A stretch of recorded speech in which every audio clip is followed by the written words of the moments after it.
Halo, hari ini kita akan langsung bahas satu bab spesifik ya, bab 30, judulnya The Collision.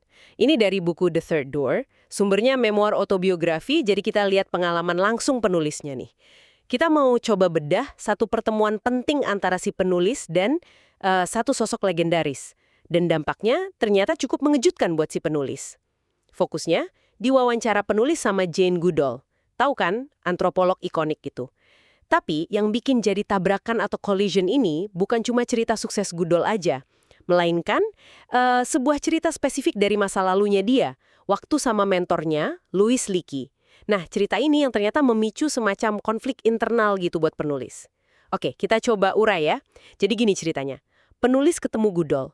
Terus Goodall cerita soal mimpinya dari kecil.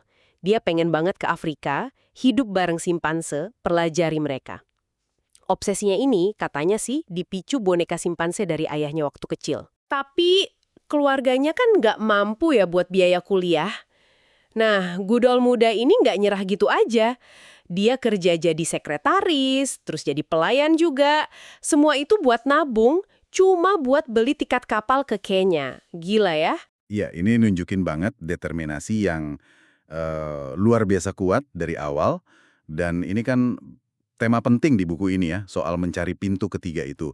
Ketika pintu utama, misalnya kuliah, ketutup, dia nggak berhenti, dia cari jalan lain. Jalan alternatif yang mungkin nggak biasa buat capai mimpinya. Kegigihan ini kelihatan banget dari awal. Betul. Nah, pas sampai di Kenya, dia beruntung ketemu Louis Leakey. Dia ini paleoantropolog terkenal banget waktu itu. Sangat berpengaruh lah. Leakey lihat potensi di Goodall, terus jadi mentornya. Bahkan diajak ekspedisi gali fosil segala. Nah, disinilah ceritanya jadi agak rumit nih. Menurut cerita Goodall pas wawancara itu, si Leakey ini yang katanya memang punya sejarah hubungan pribadi yang agak kompleks gitu, ternyata pernah melakukan pendekatan yang nuansanya seksual ke Goodall. Dan ini terjadi pas momen krusial banget, pas mimpi Goodall soal riset simpanse udah di depan mata. Wah, ini situasi yang sulit ya, mengingat konteks zaman itu, terus posisi Leakey sebagai mentor yang megang kunci impian Goodall. Gimana Anda melihat dinamika kekuasaan di sini? Pasti kompleks banget kan? Oh jelas, kompleks sekali. Leakey itu kan posisinya dominan banget ya. Dia bukan cuma mentor, tapi figur otoritas di bidangnya.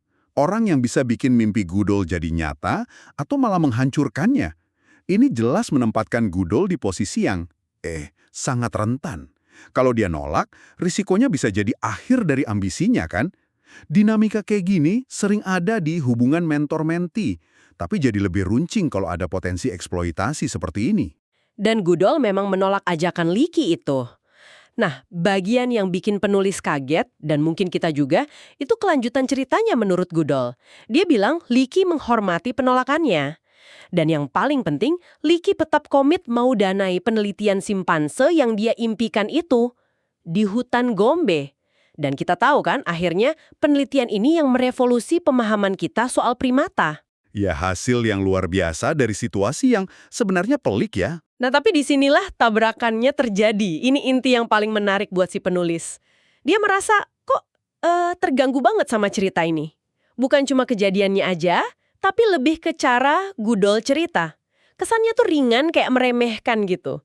Goodall dikutip bilang semacam, dia cuma jatuh sama pesonaku, terus hal kayak gitu sih udah biasa buatku.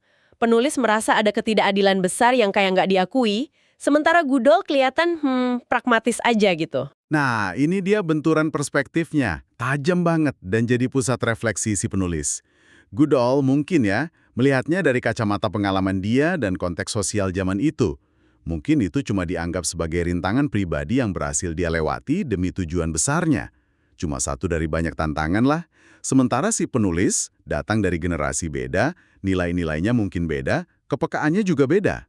Ditambah mungkin pengalaman pribadinya juga berpengaruh ya. Dia merasakan ada ketidakadilan yang dalam gitu.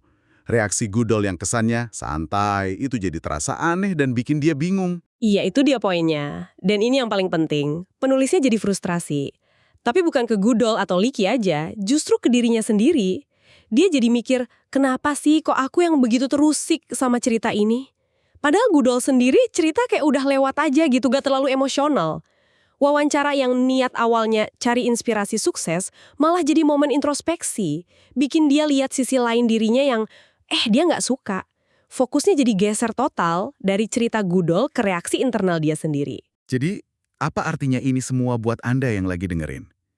Pengalaman penulis ini jadi pengingat kuat ya.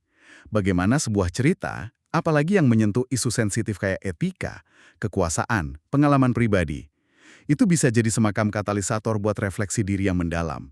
Dan kadang nggak nyaman.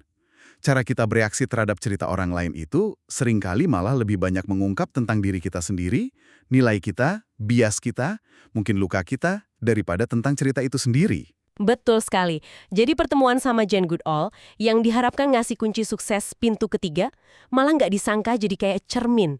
Cermin yang maksa penulis buat bergulat sama persepsi dan reaksinya sendiri. Pelajaran berharga, walau mungkin pahit ya. Iya. Dan ini ninggalin kita pertanyaan reflektif yang penting nih buat Anda. Bagaimana sebaiknya kita menafsirkan cerita-cerita dari masa lalu? Cerita yang terjadi dalam konteks sosial dan nilai yang beda, tapi kita lihat pakai kacamata masa kini. Dan yang gak kalah penting, sejauh mana sih reaksi emosional kita? Rasa nggak nyaman, marah, simpati, bingung, pas dengar cerita orang lain, itu sebenarnya jendela buat memahami diri kita lebih dalam. Sesuatu yang menarik untuk Anda renungkan lebih lanjut mungkin ya.